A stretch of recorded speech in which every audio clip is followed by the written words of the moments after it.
नमस्कार, हिंदी दुनिया में आपका स्वागत है। मेरा नाम सोनिया।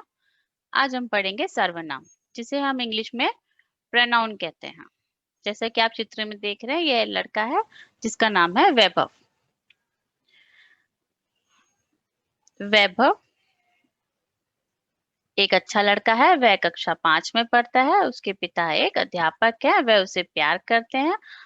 उसकी माँ भी उसे बहुत प्यार करती है। आपने देखा, हमने वैभव एक ही बार यूज किया है, पर बार बार वैभव की जगह जो हमने शब्द यूज किए हैं उन्हें ही हम लोग प्रोनाउन कहते हैं। हिंदी में हमने सर्वनाम कहते हैं। तो संज्ञा के जो शब्द होता है उनको रिप्लेस करके जो शब्द हम लोग यूज करते हैं उनको हम सर्वनाम कहते हैं। अब उसकी परिभाषा कुछ इस प्रकार है। अब हम पढ़ेंगे उसकी परिभाषा। संज्ञा के स्थान पर प्रयोग होने वाले शब्दों को प्रोनाउन कहते हैं, जैसे हम, तुम, वह, वे, मैं, कौन, उसका, उन्हें, मेरा, हमारा आदि। यह शब्द सर्वनाम शब्द हैं। जब हम सर्वनाम शब्द की बात करते हैं तो कुछ बातें हमको ध्यान में रखनी होती है। जैसे कि जब हम सर्वनाम शब्द यूज करते हैं उससे हमारी भाषा सुंदर और प्रभावशाली बन जाती है, इफेक्टिव हो जाती है और बहुत अट्रैक्टिव भी लगती है, सुंदर भी लगती है। और जब हम लोग स्त्रीलिंग पुल्लिंग की बात करते हैं तो इसमें कोई फर्क नहीं पड़ता है। जो मैं सर्वनाम है, बॉय के लिए भी सेम होता है और गर्ल के लिए भी सेम होता है। मैं खाता हूँ, मैं खाती हूँ, मैं शब्द क्या है? सर्वनाम है। तो दोनों, उससे कोई फर्क नहीं पड़ता है, सर्वनाम नहीं बदलता है। बट एक वचन बहुवचन में इनके रूप अलग होते हैं। एक वचन में मैं, तुम, वह, वे, यह है, मेरा, उसका, उसे आदि। ये कौन से हमारे एक वचन के हैं। एक वचन का जब बहुवचन में चेंज होगा तो क्या बन जाएगा? मैं का हम बन जाएगा, तुम का आप बन जाएगा, वह का वे, यह का ये, मेरा का हमारा, उसका का उनका, उसे का उन्हें। अब हम बताएंगे सर्वनाम के 6 भेद होते हैं। ठीक है। सबसे पहला सर्वनाम होता है पुरुषवाचक सर्वनाम। जैसा कि हम लोग नाम से ही आप समझ जाओगे कि इसके बारे में, इसके सर्वनाम कौन से होते हैं, किसके बारे में बात हो रही है। आप नाम से ही पता कर सकते हो। पुरुष पता है, एक व्यक्ति, पर्सन। जब हम किसी व्यक्ति के बारे में बात कर रहे होते हैं वो पुरुषवाचक सर्वनाम के अंतर्गत आते हैं। और नेक्स्ट है निश्चयवाचक सर्वनाम। निश्चयवाचक जैसा कि आपको नाम से ही पता चल रहा है, निश्चय होता है कोई चीज कंफर्म होना। जब आप कंफर्म हो किसी चीज के लिए तो वो निश्चयवाचक सर्वनाम के अंतर्गत आते हैं। निश्चय, जैसे कि ये लैपटॉप मेरा है तो ये मेरा है, मैं कंफर्म हूं ना इस चीज के लिए, तो ये निश्चयवाचक सर्वनाम। नेक्स्ट है अनिश्चयवाचक।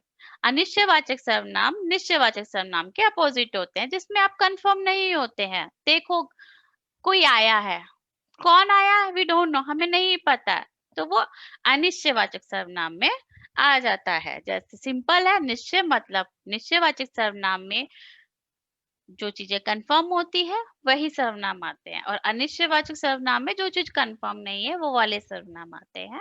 नेक्स्ट है फोर्थ वन, प्रश्नवाचक। जैसा कि आप नाम से ही पता लगा सकते हैं, प्रश्न मतलब क्वेश्चन। जब हम कोई क्वेश्चन पूछते हैं तो प्रश्नवाचक सर्वनाम के अंतर्गत आ जाएगा। नेक्स्ट है संबंधवाचक। संबंधवाचक आप नाम से ही देख सकते हैं, संबंध होता है रिलेशन। इसमें एक शब्द का दूसरे शब्द के साथ रिलेशन होता है। आगे मैं आपको डिटेल में बताऊंगी कैसे। ठीक है। नेक्स्ट है निजवाचक सर्वनाम। निजवाचक सर्वनाम, निज शब्द जो होता है अपने लिए, खुद, अपने आप, स्वयं। जब अपने लिए बात हो रही होती है तो उसमें वो हमें निजवाचक सर्वनाम के अंतर्गत आता है। चलिए अब हम थोड़ा डिटेल में पढ़ते हैं। पुरुषवाचक सर्वनाम को हम लोग इंग्लिश में पर्सनल प्रोनाउन कहते हैं।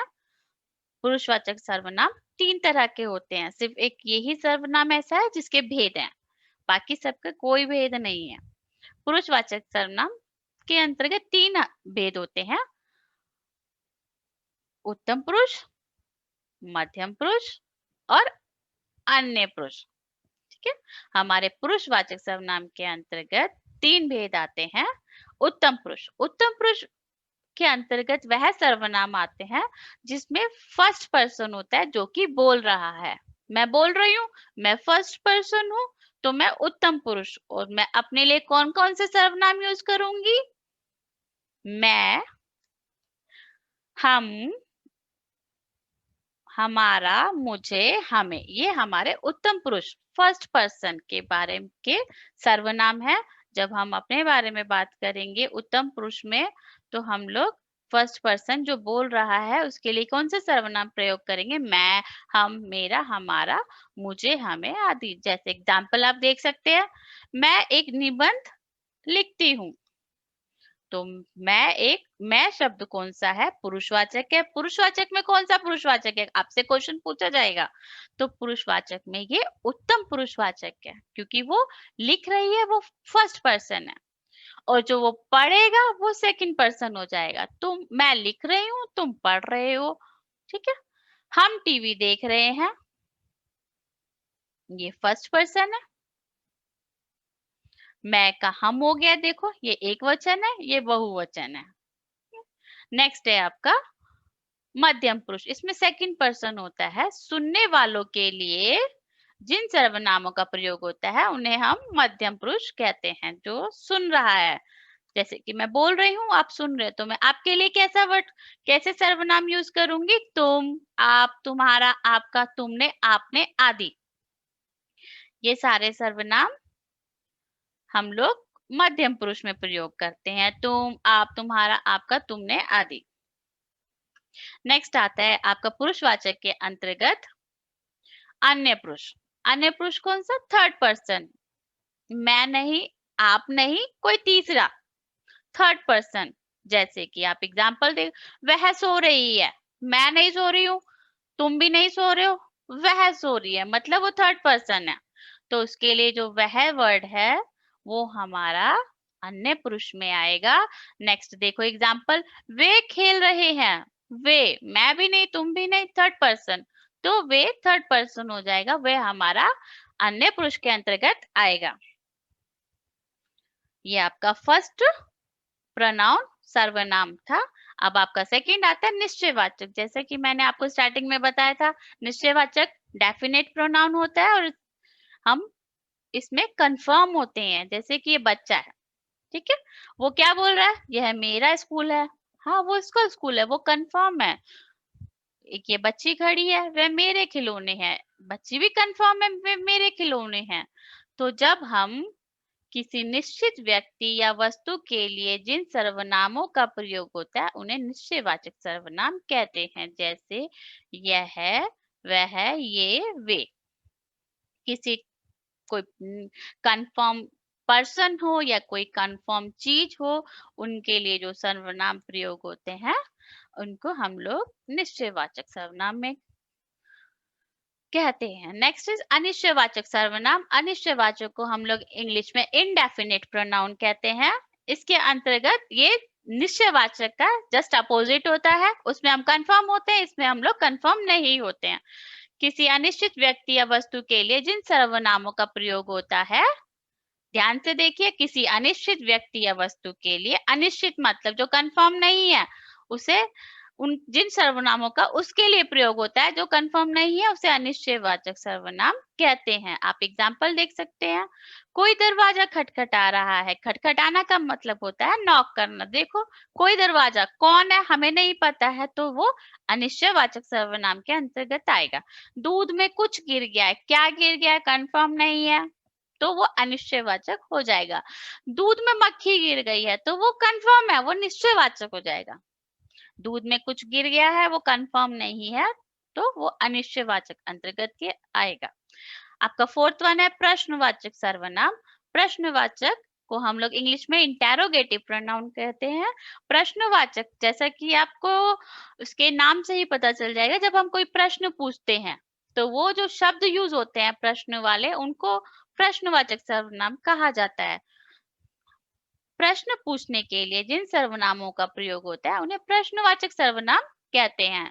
एग्जाम्पल, कौन, किससे, क्या, कहाँ, किसने, कब आदि। अब हम थोड़ा पिक्चर देख के, चित्र देखिए आप। वह कहाँ जा रही है? वो प्रश्न पूछ रहा है। जो कहाँ है वो क्या है? हमारा प्रश्नवाचक सर्वनाम। तुम क्या देख रहे हो? क्या वर्ड क्या है? प्रश्न हो गया, क्वेश्चन पूछ रहा है, तो प्रश्नवाचक सर्वनाम।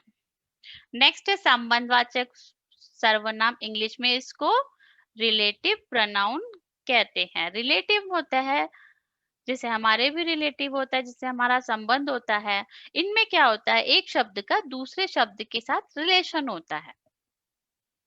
ऐसे वर्ड कौन कौन से होते हैं? जो, सो, जैसा, वैसा आदि। आप एग्जाम्पल देखिए, पिक्चर देखिए, चित्र देख के आप समझेंगे। जो पढ़ेगा सो पास होगा।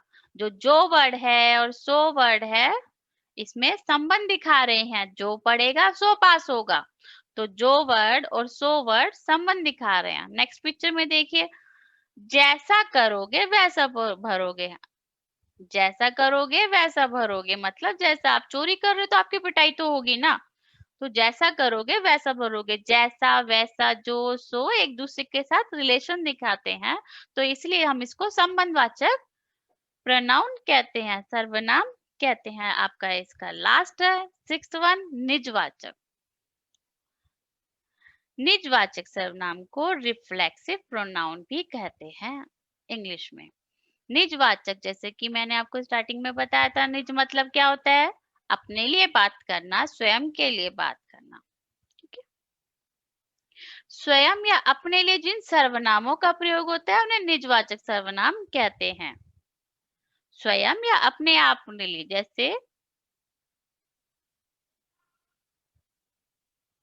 जैसे आप एग्जाम्पल देख सकते हैं, अपना काम स्वयं करो।